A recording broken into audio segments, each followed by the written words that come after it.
नमस्ते मेरे प्यारे भाई और एसएससी जीडी वाले मेरे दोस्तों के लिए एक और मॉक टेस्ट मैं सॉल्व करा रहा हूं अपने इस यूट्यूब चैनल पे। ये मॉक नंबर 2 है। इससे पहले हम एक मॉक ऑलरेडी सॉल्व कर चुके हैं, जरूर देख लीजिएगा।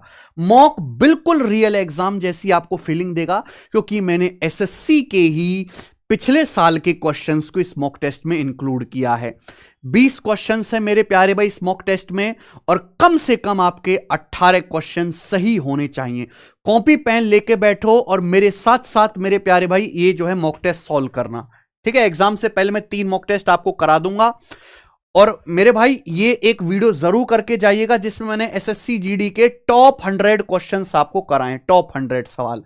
दूसरी बात कि हमारी जो वेबसाइट है टेस्ट रैंकिंग एप्लीकेशन जो है, आप इस पे एसएससी जीडी कांस्टेबल के जो फ्री टेस्ट अपलोड हैं, फ्री टेस्ट 2019 से लेके 2024 तक 60 टेस्ट यहां पर अपलोड कर रखे हैं हर साल। अब मेरे प्यारे भाई इसमें कम से कम आप 10 मॉक टेस्ट जरूर सॉल्व करके जाइए, क्योंकि जब तक आप मॉक टेस्ट सॉल्व करके नहीं जाएंगे तो आपको रियल एग्जाम जैसी फीलिंग आएगी नहीं, ठीक है। आपको कुछ पे नहीं करना, आप सीधा जाइए, एप्लीकेशन डाउनलोड करो, मॉक टेस्ट 10 जरूर सॉल्व करके जाइएगा। ऑलरेडी हजारों लाखों बच्चों ने सॉल्व किए हैं, ठीक है मेरे भाई। तो शुरू करते हैं, कॉपी पेन लेके बैठो जोश के साथ। बहुत मजा आपको आने वाला है सवाल सॉल्व करने में। आप नई नई अप्रोच भी सीखोगे, नए तरीके भी सीखोगे, आपका कॉन्फिडेंस भी बढ़ेगा, और यहां से सीधे आपको सवाल पेपर में भी देखने को मिलेंगे। आइए बच्चे, सवाल नंबर 1, पहला सीजल का सवाल। एक टंकी को भरने के लिए 2 पाइप हैं, वो मिलकर टंकी को 15 मिनट में भर सकते हैं। यदि एक पाइप दूसरे पाइप की तुलना में 1.5 गुना तेजी से टैंक भर सकता है, यानी कि फर्स्ट जो पाइप है, first pipe can fill the tank in 1.5 times as fast as other. पहला पाइप दूसरे पाइप से 1.5 टाइम्स 1.5 गुना फास्ट है। तो आपसे पूछा फास्टर पाइप अकेला टैंक कितने समय में भरेगा। तो मेरे भाई ध्यान से सुनिएगा, यहां पे 2 पाइप मान लेते हैं, ए और बी। एक पाइप दूसरे से 1.5 गुना फास्ट है। 1.5 गुने का मतलब होता है 3/2, यानी कि दूसरे पाइप की एफिशिएंसी अगर 2 है तो पहले पाइप की एफिशिएंसी 3 है। ये एफिशिएंसी आ गई मेरे भाई। सवाल बोला है दोनों पाइप मिलकर टंकी 15 मिनट में भर सकते हैं। दोनों पाइप मिलकर 1 मिनट में कितना भरते हैं? 5 यूनिट। दोनों पाइप मिलकर 15 मिनट में कितना भरेंगे? 15। ये टैंक की कैपेसिटी आ गई मेरे भाई। तो पूछा है फास्ट पाइप अकेले टैंक कितने समय में भरेगा, तो फास्ट पाइप की एफिशिएंसी 3 है। फास्ट पाइप भरेगा 3 एफिशिएंसी के साथ, तो कितना समय लगेगा फास्ट पाइप को भरने में? 3 पंजे 15, 25 मिनट। 25 मिनट में फास्ट पाइप जो है अकेले टैंक भर देगा। ये सवाल का आंसर है बी ऑप्शन। बहुत बेसिक सवाल, आगे आ जाइए बच्चे। एक आदमी ने 28,000 रुपए में एक टेबल और एक सोफा खरीदा। उसने सोफे को 10% प्रॉफिट पर, टेबल को 15.25% के प्रॉफिट पर बेचा। कुल प्रॉफिट 13% था। तो सोफे और टेबल की कॉस्ट प्राइस के बीच का डिफरेंस क्या है? बहुत बढ़िया। देखिए, एक आदमी ने एक टेबल और मेरे भाई एक सोफा खरीदा। उसने क्या किया मेरे भाई? सोफे को बेचा 10% के प्रॉफिट पर, 10% के प्रॉफिट पर। टेबल को बेचा 15.25% के प्रॉफिट पर। कुल प्रॉफिट मतलब टेबल प्लस सोफा दोनों में मिलाकर जो ओवरऑल प्रॉफिट हुआ है वो 13% का हुआ है। तो भाई ये सवाल है एलिगेशन का। अगर आप प्रॉफिट परसेंटेज पे एलिगेशन लगाओगे, सीधा सीपी का रेशियो आएगा, क्योंकि प्रॉफिट परसेंटेज सीपी को बेस मान के निकाला जाता है। तो यहां टेबल और सोफा दोनों के मेरे प्यार भी क्रिय मूल्य का अनुपात आ जाएगा। 13 में से 10 घटाएंगे 3, और ये 15.25 में से 13 घटाएंगे 2.25। क्लियर है? आप बोलोगे हाँ सर ये रेशियो, ठीक है बच्चे, आप बोलोगे हाँ सर। डेसिमल हटाएंगे 2 जीरो। ये किससे जाएगा मेरे भाई? ये जाएगा आपका 25 से, ठीक है जी। ये 25 से चला जाएगा मेरे प्यारे भाई 12 बार, ये चला जाएगा आपका 9 बार, ठीक है। या 75 से 75 से चला जाएगा, 75 से चला जाएगा 4 बार, ये 3 बार, यानी कि 4:3। तो टेबल और सोफा के सीपी का रेशियो 4:3 आ गया। आदमी ने 28,000 रुपए में मेज और सोफा खरीदा था, तो टोटल कितने का हो गया भाई? 437। टेबल और सोफा का टोटल सीपी होगा 437। 7 की वैल्यू सवाल में 28,000 रुपए दी है। 7 की वैल्यू क्वेश्चन में कितनी दी है बच्चे? 28,000 रुपए। तो सोफा और टेबल की लागत मूल्य का अंतर, सोफा और टेबल के प्राइस में अंतर कितना है? 4, 3 की वैल्यू 1 यूनिट, 1 की वैल्यू कितनी है? 7 की वैल्यू 28,000 रुपए है, 7 के लिए 28,000, तो 1 की वैल्यू 4,000 रुपए। यानी कि मेरे प्यार भी सोफा टेबल के प्राइस का अंतर 4,000 रुपए आ गया, बी ऑप्शन। भाई दोनों का टोटल सीपी 7, 7 किलो 28, डिफरेंस से 1 यूनिट 1 किलो 4,000। इतना आसान क्वेश्चन। आइए, 5 घंटियां सुबह 9 बजे एक साथ बजती हैं। अगर ये घंटियां 12, 18, 24, 36, 45 सेकंड के अंतराल पर बजती हैं, घंटियां पुनः किस समय पर एक साथ बजेंगी? मेरे भाई 5 घंटी हैं, ये 5 घंटी 12, 18, 24, 36, 45 सेकंड पर हर गैप पर बजती है मेरे भाई। पहली घंटी हर 12 सेकंड बाद बजती है, दूसरी हर 18 सेकंड बाद, तीसरी हर 36 सेकंड बाद। आप मुझे बताओ ये दोबारा कब एक साथ बजेंगी? वो जो टाइम होगा ना मेरे भाई, वो जो टाइम होगा वो इनका एलसीएम होगा, इनका एलसीएम। हमें एलसीएम लेना है मेरे भाई। ये बताओ 12, 18, 24, 36, इनका एलसीएम आ जाएगा 72। 45 में 5 भी आ रहा है तो मल्टीप्लाई बाई 5, यानी कि आएगा 360। 360 सेकंड आ जाएगा एलसीएम। यानी कि 360 सेकंड के बाद सारी घंटियां एक साथ बजेंगी। 360 सेकंड का मतलब होता है 6 मिनट। 60 से भाग कर देंगे भैया, सेकंड को मिनट में बदलना है तो 60 से भाग कर दो, 6 मिनट। यानी कि अगर ये सुबह 9 बजे एक साथ बजी है तो अगली बार 9:06 पे, 9:06 पे दोबारा एक साथ बजेंगी, बी ऑप्शन। अगला, यदि किसी घन की प्रत्येक भुजा में 15% की वृद्धि की जाती है तो घन के आयतन में कितने परसेंट की वृद्धि होगी? केवल इंटीग्रल पार्ट बताना है। देखो मेरे भाई, घन का आयतन कितना होता है? घन का वॉल्यूम होता है भुजा का क्यूब, साइड का क्यूब, ए का क्यूब। ए का क्यूब मतलब ए गुणा ए गुणा ए, यही होता है। आप बोलोगे हाँ जी सर। अब किसी क्यूब की जो साइड है वो 15% बढ़ाई जाती है, यानी कि ये 15% बढ़ा, ये भी 15%, ये भी 15%, तो आयतन कितना बढ़ जाएगा? तो आयतन जो आएगा ना मेरे भाई, बीच में गुणा है ना, गुणा का मतलब होता है सक्सेसिव। आयतन जो बढ़ेगा वो 15, 15, 15 का सक्सेसिव होगा। 15%, 15%, 15% का सक्सेसिव, 15, 15, 15 का सक्सेसिव 52% के आसपास आता है, मुझे याद है, बी ऑप्शन। देखो स्टैंडर्ड रेट है, 15, 15, 15 का सक्सेसिव होता है 52.0875%। 10, 10, 10 का सक्सेसिव 33.1%। 10 का 3 बार सक्सेसिव करोगे, 20 का 3 बार सक्सेसिव करोगे 72.8%। 5 का 3 बार सक्सेसिव करोगे 15.7625%। याद होना चाहिए, बहुत इंपॉर्टेंट है। वैसे भी 15% का 3 बार सक्सेसिव करोगे तो जो नेट चेंज आएगा 15 + 15 + 15 45% से ज्यादा आएगा। मैंने ऑप्शन भी देखे, 45% से ज्यादा एक ही ऑप्शन है, 52। अगला, if 3 solid sphere of metal whose radii are 1, 6 and 8 are melted to form another solid sphere, then the surface area of new sphere is। भाई हमारे पास धातु के 3 ठोस गोले हैं, हमारे पास धातु के 3 ठोस गोले हैं जिनकी रेडियस है 1, 6 और 8 सेंटीमीटर। इनको पिघला के एक नया ठोस गोला बनाया जाता है। नए गोले का सरफेस एरिया क्या होगा? ध्यान से सुनिएगा मेरे भाई, जब भी हम फिगर को पिघला के नई फिगर बनाएंगे तो वॉल्यूम को बराबर करेंगे। यहां वॉल्यूम को बराबर कर देंगे, आ जाएगा। लेकिन ये स्टैंडर्ड केस है। देखिए, 2 बात ध्यान रखिएगा मेरे भाई।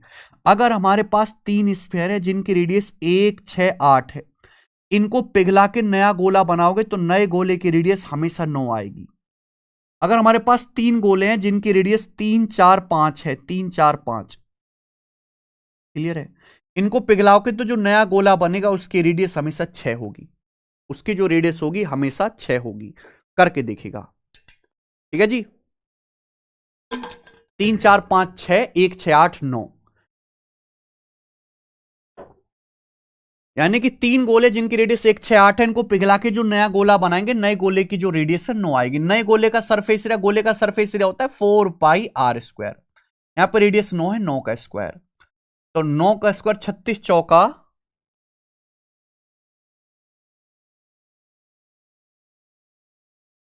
Then surface area 4πr²। 9 का नए गोले का सरफेस एरिया आपसे पूछा है। 1, 6, 8 को पिघला कर तो मेरे भाई यहां पे 9 आएगा। 9 का स्क्वायर 36 चौका 144 पाई होना चाहिए। ऑप्शंस में गड़बड़ है यार।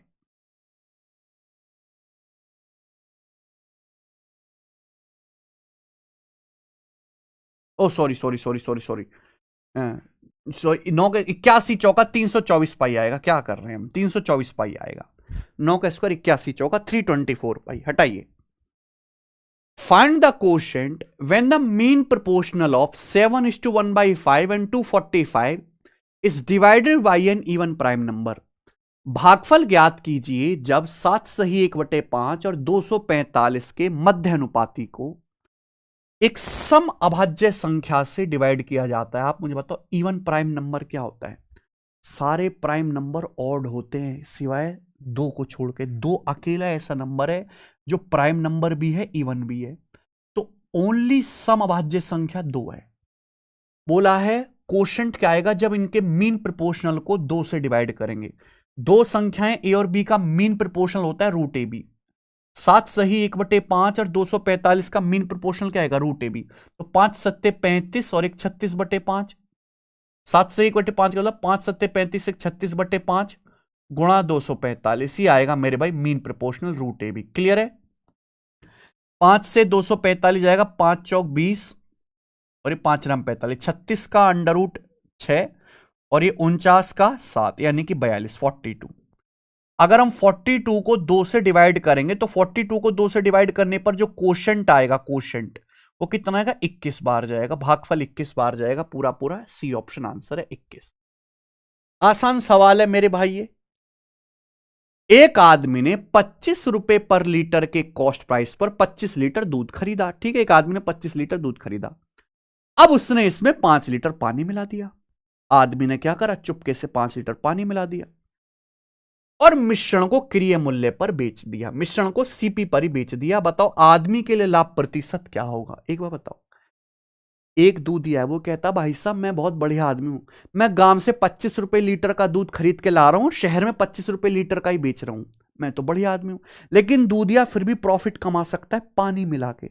दूधिया जितना पानी मिलाएगा वो प्रॉफिट ही तो है। पानी तो फ्री का है, टोंटी से भर के मिला दिया। दूधिया जितने % पानी मिलाएगा उतना ही प्रॉफिट है मेरे भाई। दूधिया ने 25 लीटर दूध खरीदा। 25 लीटर दूध के लिए पैसा पे किया होगा दूधिया ने खुद, लेकिन 5 लीटर पानी मिला दिया। 5 लीटर पानी मिला के दूध बन गया 30 लीटर। 25 लीटर खरीद के 30 लीटर बेच दिया उसने 5 लीटर पानी मिला के। उसने पानी कितना मिलाया? 1/5।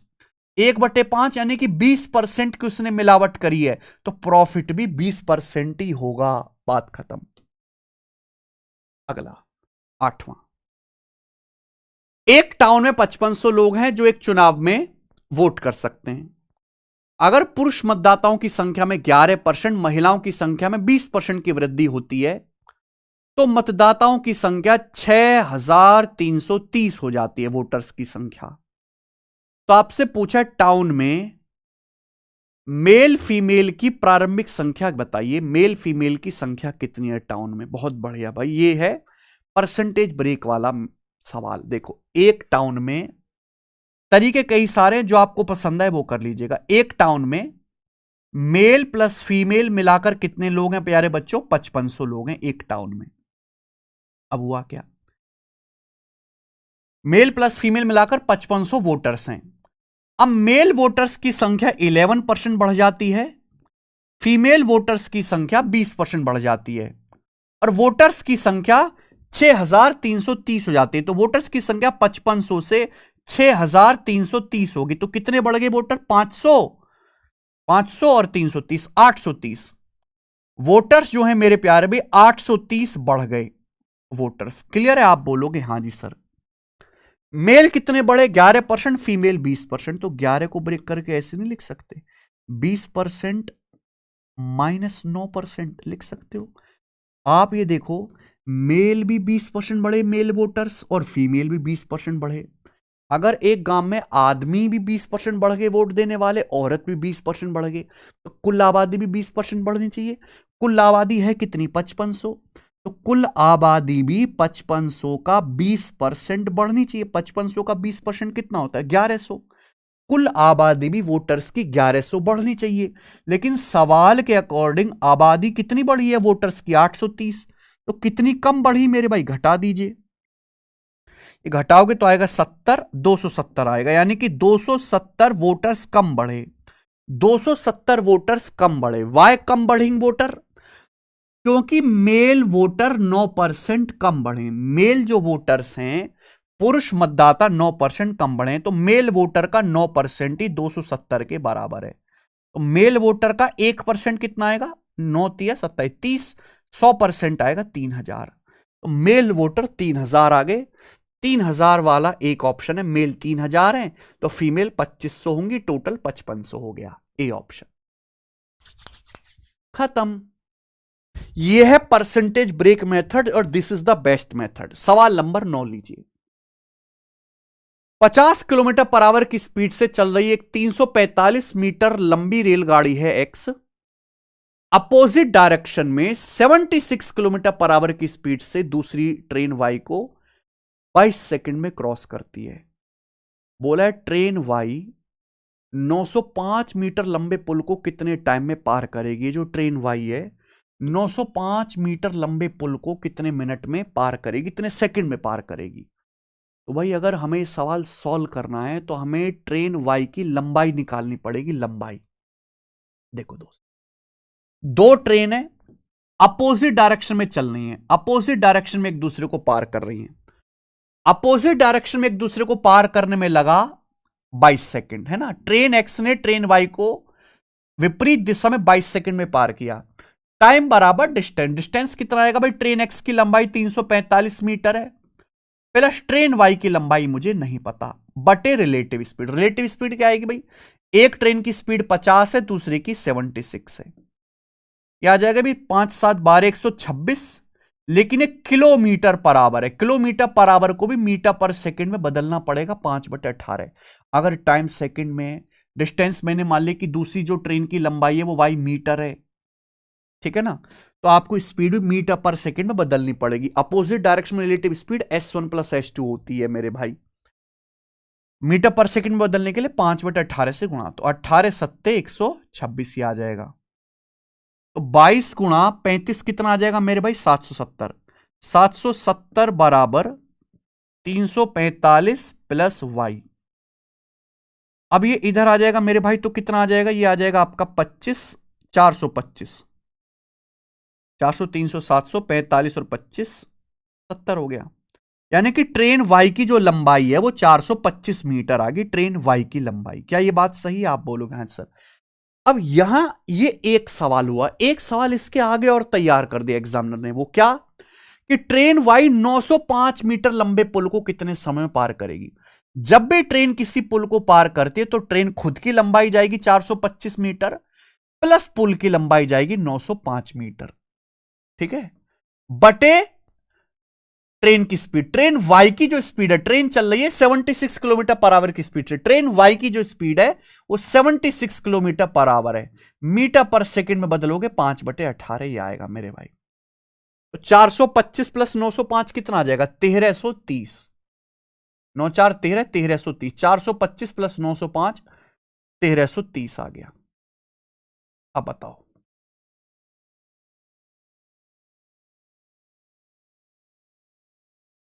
19 7 133, अभी 19 चौक 76, ठीक है, 18 ऊपर जाएगा, 18 7 126, 1260 और बटे 4 पंजे 20, यानी कि 63 सेकंड। 2 छिक्का 12, 2 तिया 6, 63 सेकंड। तो 63 सेकंड बेटे इस सवाल का आंसर है। बहुत बढ़िया, ऑप्शन नंबर, अच्छा सवाल है वाकई में, ठीक है। आगे चले नेक्स्ट सवाल 10। ए किसी काम को 18 दिन में, बी 27 दिन में, सी 36 दिन में पूरा कर सकता है। भाई हमारा बंदा है ए, वो किसी काम को 18 दिन में कर सकता है, बी उस काम को 27 दिन में कर सकता है, सी नाम का ये बंदा है, ये उस काम को 36 दिन में कर सकता है। ए बी सी ने साथ में काम शुरू किया, लेकिन ए ने 4 दिन पहले, बी ने काम पूरा होने से 6 दिन पहले काम छोड़ दिया। A left 4 days before, B left 6 days before the completion of task.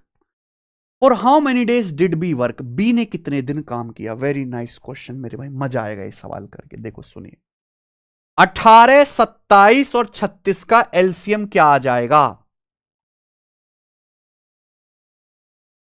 108। 108 ऐसा नंबर है जो इन सभी से डिवाइड होता है। मैंने मान लिया कि टोटल वर्क 108 है, तो ए की एफिशिएंसी कितनी आ जाएगी? 6। एफिशिएंसी मतलब ए एक दिन में 6 यूनिट काम करता है। बी की एफिशिएंसी आ जाएगी 4 और सी की एफिशिएंसी आ जाएगी मेरे प्यारे भाई यहां पर 3।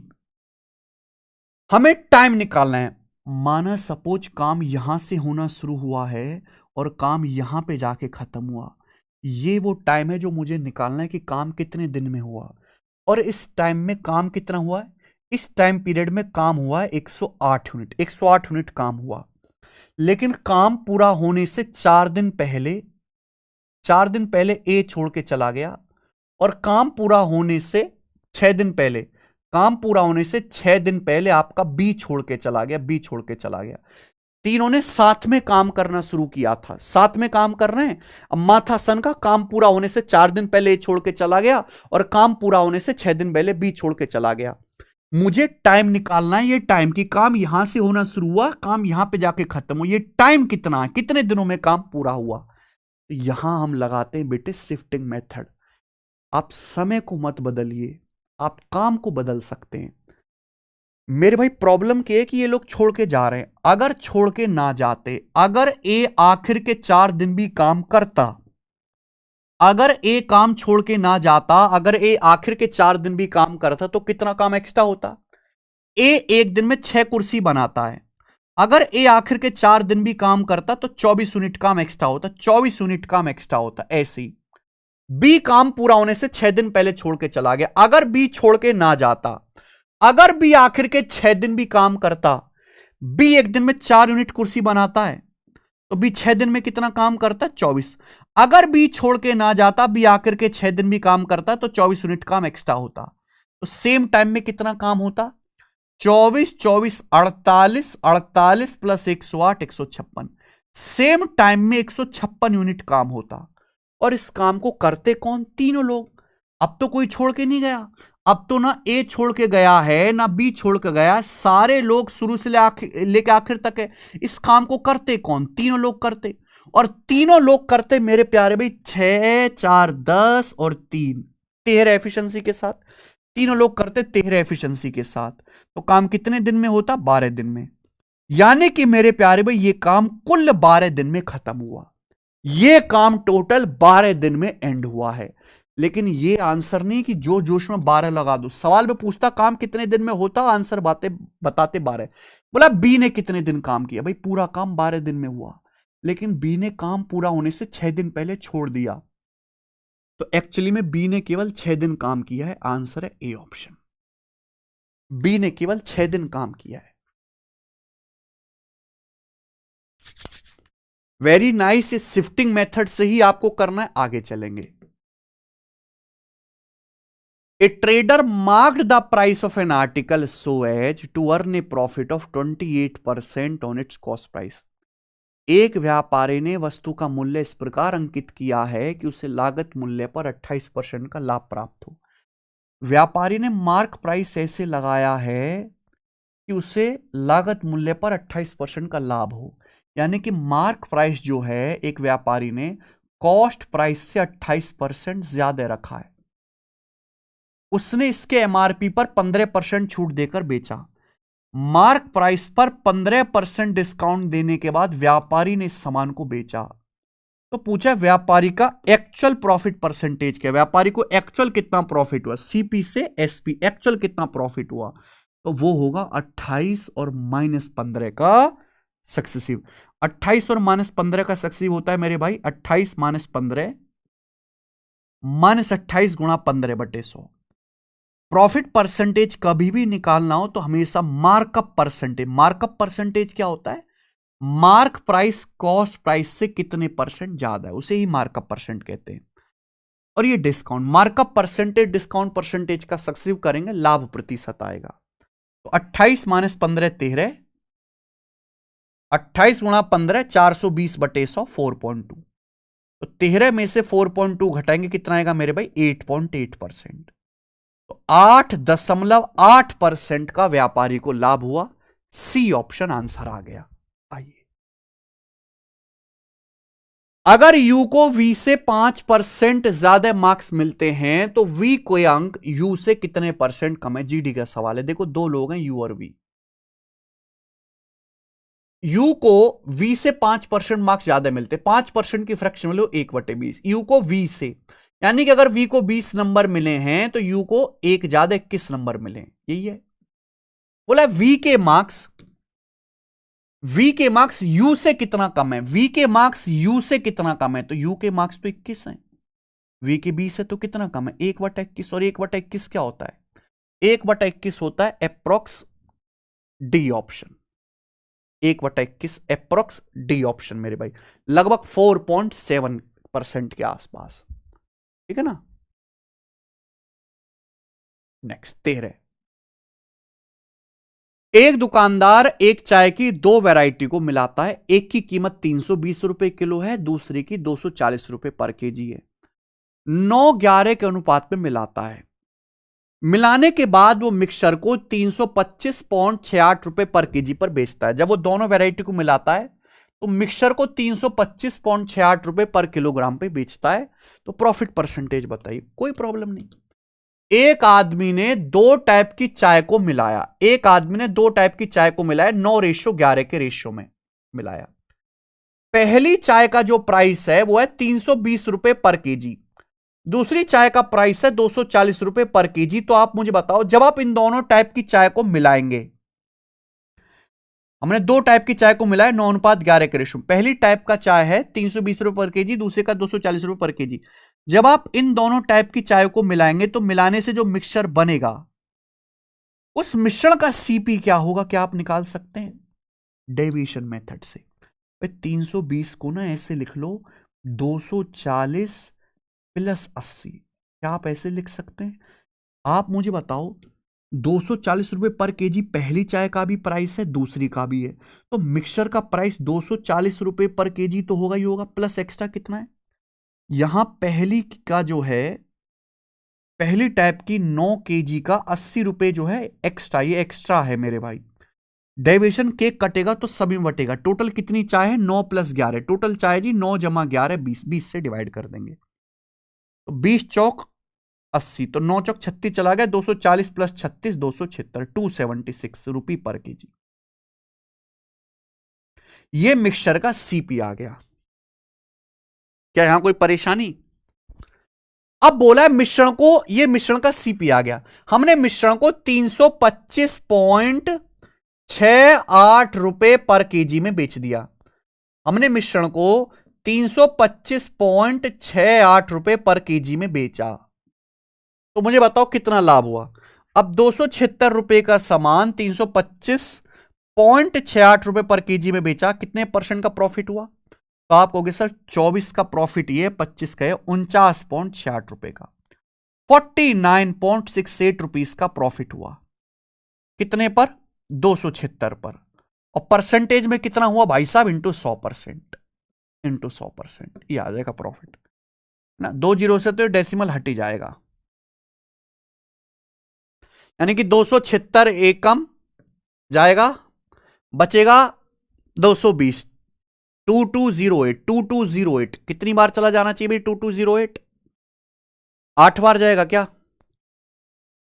हाँ हाँ हाँ हाँ हाँ हाँ हाँ, 2208 27 अट्ठे 160, 8 बार चला जाएगा मेरे प्यारे भाई ना। 18%, 18% इस सवाल का आंसर है। ए ऑप्शन एकदम करेक्ट है। क्लियर है? किसी बच्चे को इसमें कोई समस्या? वाकई में गजब का सवाल है ना। दो दो सवाल है, एक सवाल ये है, एक सवाल ये है। और जीडी 2021 के पेपर में आया है। एसएससी जीडी के जो सबसे बेस्ट सवाल थे ना, वो 2021 में पूछे गए थे। वो सवाल एसएससी के सवालों से भी ज्यादा बेटर, और सारे ही क्वेश्चन, उसके बाद जो है लेवल लगातार गिरता चला गया।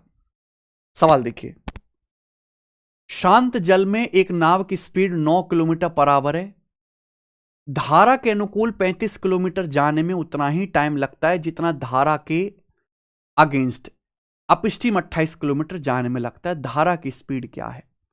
शांत जल में एक नाव की स्पीड दी है मेरे भाई 9 किलोमीटर पर आवर, ये एक्स की वैल्यू है। आपको पता है मेरे भाई, अगर टाइम सेम है, अगर इफ टाइम इज सेम, तो जो डिस्टेंस का रेशियो होगा मेरे भाई वही स्पीड का रेशियो होगा। बोलो बात को समझे।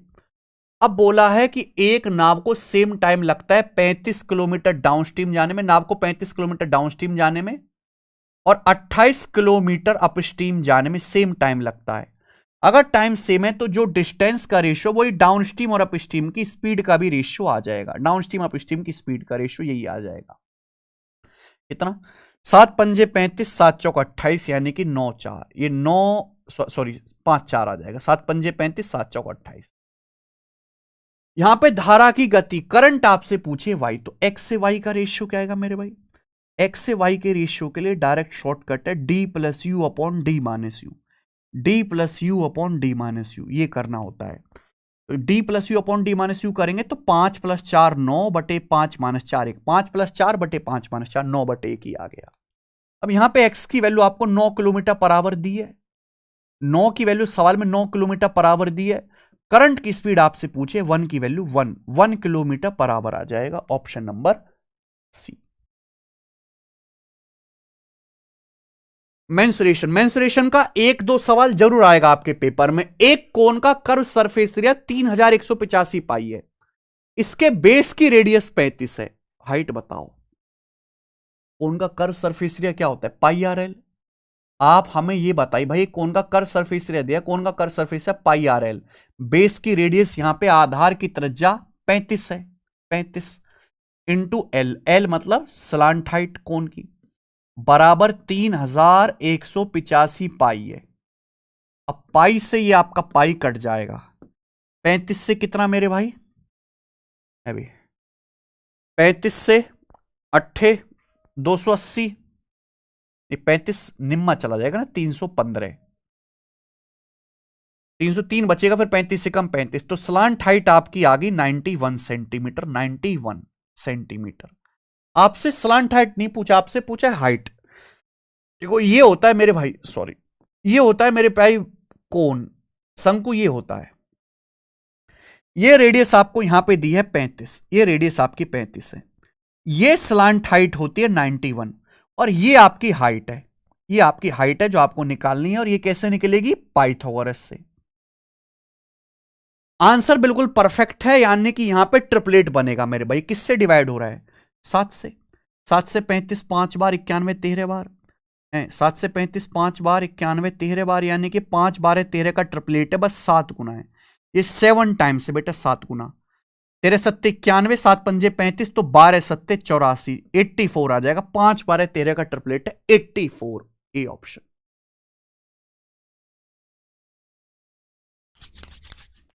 बहुत बढ़िया सवाल मेरे भाई, गजब का क्वेश्चन, मजा आया करके। एक वस्तु को 375 रुपए में बेचने से एक आदमी को इतनी राशि प्राप्त होती है कि लाभ प्रतिशत लागत मूल्य के बराबर होता है। वस्तु का लागत मूल्य बताइए, यानी कि जो प्रॉफिट परसेंटेज है वो कॉस्ट प्राइस के बराबर है। हमने एक सामान को 375 रुपए में बेचा है, सेलिंग प्राइस है, और एक आदमी को 375 रुपए बेचने से इतना पैसा मिला है कि जो प्रॉफिट परसेंटेज है वो सीपी के इक्वल है। यानी कि जैसे किसी सामान का सीपी है 200 रुपए, तो हमें 200 रुपए पर 200% का ही प्रॉफिट है। ऐसे सवाल को करने का बेस्ट तरीका होता है ऑप्शन, कि भाई अगर मैंने मान लिया सीपी 150 रुपए है तो प्रॉफिट भी 150% होना चाहिए। एक एक ऑप्शन चेक करेंगे, 150 का 150% कितना आएगा? 150 का 150% आएगा भी 15 गुणा 15 225, और 150 में जब आप 225 जोड़ेंगे तो आएगा 375 रुपए सेलिंग प्राइस है, तो सेट हो गया, पहला ही ऑप्शन सेट हो गया, यही सीपी है, यही ऑप्शन, बात खत्म। आगे, दो बर्तन ए और बी में अम्ल पानी के, एसिड वाटर के सॉल्यूशन है। ए में एसिड पानी का रेशियो 7:5 है, हमारे पास दो बर्तन है ए और बी। बर्तन ए में एसिड वाटर का रेशियो 7:5 है, और बर्तन बी में 11:13, बर्तन बी में 11:13 है, 2 बर्तन है। ए से 4 लीटर घोल को बी से 5 लीटर घोल में मिलाया जाता है। अब मिश्रण में एसिड पानी का रेशियो क्या होगा? हमने ए का 4 लीटर और बी का 5 लीटर मिलाया, मिलाने से जो मिश्रण बनेगा, मिश्रण में एसिड वाटर का रेशियो क्या होगा? 2 बर्तन है ए और बी, पहले में एसिड वाटर का रेशियो 7:5 है, दूसरे में 11:13 है। तो पहले का 4 लीटर, दूसरे का 5 लीटर हमने मिलाया। देखो भाई, जब भी ऐसे मिलाने फुलाने वाला सवाल आए ना, तो पहले इनको इक्वल करो। हमें दो चीज को 4 लीटर 5 लीटर 4 5 में मिलाना है, तो पहले बराबर कर लो। बराबर करने के बाद जैसे मर्जी वैसे मिला लो। यहां टोटल कितना हो रहा है? 7 5 12। यहां टोटल कितना हो रहा है? 11 13 24। तो सेम कर लेते हैं, 12 24 को सेम कर लेते हैं, तो ऊपर भी 2 से गुणा, 24 24 हो गया। भाई ये भी 24 लीटर सॉल्यूशन है, ये भी 24 है, ये भी ऊपर भी 24 है, नीचे भी 24 है। हमें तो रेशियो निकालना है ना, कि दोनों को 4 लीटर 5 लीटर मिलाया बर्तन ए बर्तन बी के सॉल्यूशन को, तो नए मिश्रण में एसिड पानी का रेशियो क्या होगा? ये इक्वल क्वांटिटी कर दी, लेकिन हमें इक्वल थोड़ी ना मिलाना है, हमें ए का 4 लीटर मिलाना है, बी का 5 लीटर मिलाना है। ए का 4 लीटर मिलाना है तो ऊपर 4 से गुणा, बी का 5 लीटर मिलाना है, नीचे 5 से गुणा। ये देखो, बस ऐड कर दो, एसिड में एसिड, पानी में पानी। 2 चौक 8, 8 सत्ते 56, 11 पंजे 55। 2 चौक 8 सत्ते 56 और 11 पंजे 55, 56 और 55 आ गया मेरे भाई 111, 111। 111 का बच्चा एक ही ऑप्शन है, 37 आंसर आ जाएगा। ये देखिए, 2 चौक 8 पंजे 40, 13 पंजे 65, 40 और 65 कितना आ जाएगा? 105। और ये किससे कट रहा है? 3 से। 3 से 111 जाएगा 37 बार, 3 से 105 जाएगा 35 बार। 37:35 आंसर है, सी ऑप्शन। बहुत अच्छा सवाल है। ठीक है मेरे भाई, ऐसे करना होता है ये सवाल। सवाल नंबर 18, ये क्वेश्चन है मेरे भाई, यहां ब्याज वाला। अच्छा, रवि ने सेम टाइम के लिए 6% की दर से 1800 रुपए और 7% की साधारण ब्याज पर 2800 रुपए उधार लिए और ब्याज के रूप में कुल 2736 रुपए चुकाए। उसके दोस्त शिव ने सेम टाइम के लिए 8% की दर से 2500 रुपए उधार लिए। ब्याज चुकाने के लिए, कर्जा चुकाने के लिए, सॉरी, ऋण चुकाने के लिए शिव को कितना भुगतान करना पड़ेगा? बहुत बढ़िया मेरे भाई, समान अवधि के लिए उसके दोस्त शिव ने सेम टाइम के लिए 8% की दर से 2500 रुपए उधार लिए। कितना चुकाना पड़ेगा कर्जा उतारने के लिए? यानी कि इस सवाल में सारा खेल टाइम का है, टाइम का। रवि ने 1800 रुपए उधार लिए 6% ब्याज की दर से, और सेम टाइम के लिए रवि ने 2800 रुपए उधार लिए 7% ब्याज की दर से। कुल ब्याज, ब्याज के रूप में रवि ने कितना पैसा चुकाया? 2736 रुपए। एक बार बताओ, रवि ने 1800 रुपए उधार लिए हैं 6% की दर से, तो कितना ब्याज लगे एक साल में? 108। 108। रवि ने 2800 रुपए उधार लिए 7% की दर से, तो एक साल में कितना ब्याज होगा? 2800 का 7%, 196, 196। तो रवि को एक साल में कितना ब्याज देना है? ऐड कर लो, 96 और 8 104, 200 और 104 304 आ गया। यानी कि एक साल में रवि को 304 रुपए का ब्याज चुकाना पड़ेगा। एक साल का ब्याज आ गया 304 रुपए। ठीक जोड़ा गया? हाँ। अगर एक साल में रवि को 304 रुपए ब्याज चुकाना है, रवि ने कुल 2736 रुपए ब्याज चुकाया, तो 2736 रुपए ब्याज कितने साल में चुकाया होगा? डिवाइड कर दो 304 से, यह आ गया मेरे भाई 9 साल में। अगर हर एक साल में 304 रुपए ब्याज चुकाना है, तो 9 साल में 2736 रुपए ब्याज चुकाएगा रवि। तो ये 2 सवाल है, ये एक कहानी हुई टाइम निकालने के लिए। फिर इसके आगे सवाल आ गया कि भाई रवि का एक दोस्त है शिव, उसने 2500 रुपए उधार ले लिए सेम टाइम के लिए। सेम टाइम मतलब 9 साल के लिए। कितने? 8% ब्याज की दर से। 8% ब्याज की दर से कितना पैसा चुकाना पड़ेगा? भाई अगर एक साल में 8% ब्याज है, तो शिव भाई साहब को 9 साल में कितना ब्याज चुकाना पड़ेगा? 72%। तो 2500 रुपए का 72% ब्याज चुकाना पड़ेगा कि नहीं? तो कर्जा खत्म करने के लिए कितना लौटाना पड़ेगा? अमाउंट ही पूछा है, तो 2500 का 72% क्या होता है? 2500 का 72% आएगा बेटे 1800 रुपए। नहीं समझे ना तुम लोग? कैसे समझोगे? 2500 का 72% निकालना है, परसेंटेज से 2 जीरो काटो, 72 का 4 इधर ले जाओ, क्या हो जाएगा? 25 चौका 100, बचेगा 18। ये 72 मतलब 4 गुणा 18, 1800 आ गया। 2500 में 1800 जोड़ेंगे 4300 रुपए।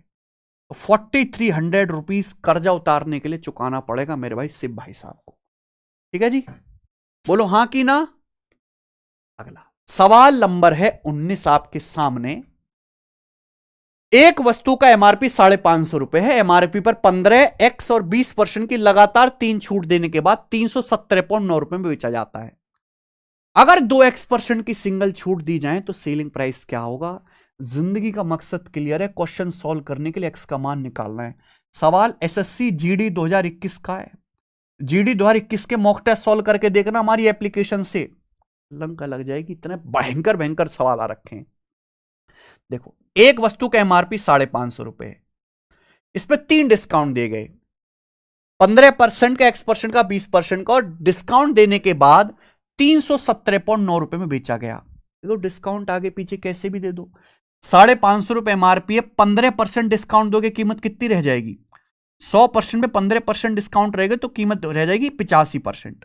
100% में 15% डिस्काउंट दे दिया, वैल्यू रहेगी 85%, यानी कि 0.85, 85/100। फिर आप 20% डिस्काउंट दिया, 100% पे 20% डिस्काउंट दोगे, कीमत कितनी रह जाएगी? 80%, 0.8। फिर आपने x% डिस्काउंट और दिया, x% डिस्काउंट देने के बाद आपने फाइनली सामान को 317.9 रुपए का बेचा। इतने रुपए का सामान आपने x% छूट देने के बाद 317.9 रुपए का बेचा, तो आपने डिस्काउंट कितना दिया है उसके लिए हमेशा रेशियो ले लिया करो, रेशियो। ये डेसिमल हटा दीजिए मेरे भाई, ठीक है भाई। 85 में अगर यहां पे डेसिमल हटाऊंगा तो यहां 1 जीरो बढ़ेगी मेरे भाई, एक यहां से जीरो काट लेते हैं। 85 में 17 आता, 17 से जरूर कटेगा, 17 पंजे 85, 17 एकम 17, बच गया जी कितना? 14, 17 अट्ठे 136, 11, 17 सत्ते 119, 1870। 55 में 11 जरूर आता, 11 पंजे 55, और 11 से जाएगा मेरे दोस्तों 170, 5 से जाएगा मेरे भाई 170 34 बार, 8 पंजे 40, 34 का रेशियो 20-17 आ गया, 40 और 34 का रेशियो 20-17। अल्टीमेटली आपने 20 का सामान 17 में बेचा, तो आपने डिस्काउंट दिया 3/20, 20 पे 3 का डिस्काउंट दिया, यानी कि 15%। ये भी 15% ही आ गया भाई, यानी कि x का मान 15 आ गया। अगर भाई साहब x का मान 15 आ गया, बोला है 2x% की सिंगल छूट दें तो सेलिंग प्राइस क्या होगा? x का मान 15 है तो 2x कितना आएगा? 30%। अगर आप 30% का सिंगल डिस्काउंट दोगे, 550 पे 30% का सिंगल डिस्काउंट दोगे तो सामान कितने में बिकेगा? 550 पे 30% का डिस्काउंट दे दिया तो 550 के 70% में बिकेगा, 70%। 100% पे 30% की छूट है, कितना? 350 और 35, 350 रुपए, 350 रुपए आ जाएगा आंसर, बात खत्म। अगला सवाल नंबर 20, और ये आखिरी सवाल है मेरे दोस्त, ठीक है, मॉक टेस्ट 2 का। अब मुझे भूख लग रही है। 1.21 और 0.09 के मीन प्रोपोर्शनल का 0.16 और 0.36 के मीन प्रोपोर्शनल के साथ रेशियो क्या है? दो संख्याएं ए और बी हैं, मीन प्रोपोर्शनल निकालना है। मीन प्रोपोर्शनल क्या होता है? Root A B. इनका मीन प्रोपोर्शनल क्या आएगा? ये आ जाएगा मेरे भाई 121 का अंडर रूट 11 और 9 का 3, 11 3 33, लेकिन दशमलव लगेगा 2 अंकों के बाद, 0.33। इनका मीन प्रोपोर्शनल क्या आएगा मेरे भाई? ये अंडर रूट 16 का 4, 36 का 6, यानी कि 4 6 24, 0.24। अगर यहां डेसिमल के बाद 2 और 2 4 अंक है तो अंडर रूट में डेसिमल के बाद 2 अंक होंगे, इनका रेशियो लेना है। डेसिमल हट गया, 3 से कट जाएगा, 33 11 बार, 24 8 बार, 11 रेशियो 8 आंसर है, बात खत्म। ये सवाल का आंसर है, ठीक है ना। बस इतना सा ही करना है और ज्यादा टेंशन आपको पालना नहीं है। इसी के साथ एसएससी जीडी के जो हमारा सेकंड मॉक है, कितने बढ़िया बढ़िया सवाल हमने करे। हर एक चैप्टर से मिक्सर एलिगेशन हो, मेंसुरेशन हो, नावधारा हो, लाभ हानि हो, डिस्काउंट हो, परसेंटेज हो, टाइम एंड वर्क हो, रेलगाड़ी हो, काफी तो मैंने आपको नई अप्रोच भी सिखाई। ठीक है बच्चे, तो जिन बच्चों का भी पेपर है बेस्ट ऑफ लक। बहुत सारे बच्चे ऐसे भी हैं जो केवल एक्सपीरियंस के लिए पेपर दे रहे हैं, क्योंकि सिलेबस तो उन्होंने पूरा किया नहीं है, ना उन्होंने पूरा मैथ पढ़ा है। तो भाई ऐसे एग्जाम नहीं निकलने वाला जब तक आप डिटेल में पढ़ोगे नहीं सब्जेक्ट को। हमारा बैच है अवेलेबल कैरविल एप्लीकेशन पर आज से 1 फरवरी से इसके रजिस्ट्रेशन ओपन हो चुके हैं। 0 to हीरो मैथ स्पेशल उन फ्रेशर बच्चों के लिए जिन्होंने जस्ट अभी ग्रेजुएशन करी है, जो सरकारी नौकरी की तैयारी करना अभी शुरू करेंगे, उन्हीं बच्चों के लिए। ठीक है, 7-8 महीने तसल्ली से पढ़ो और 2026 का अटेम्प्ट बिल्कुल फुल एनर्जी के साथ, पूरी प्रिपरेशन के साथ दीजिएगा। ये बैच एसएससी के लिए, बैंकिंग के लिए, सीसेट और खासकर रेलवे के एग्जाम के लिए बेनिफिशियल है बहुत ज्यादा।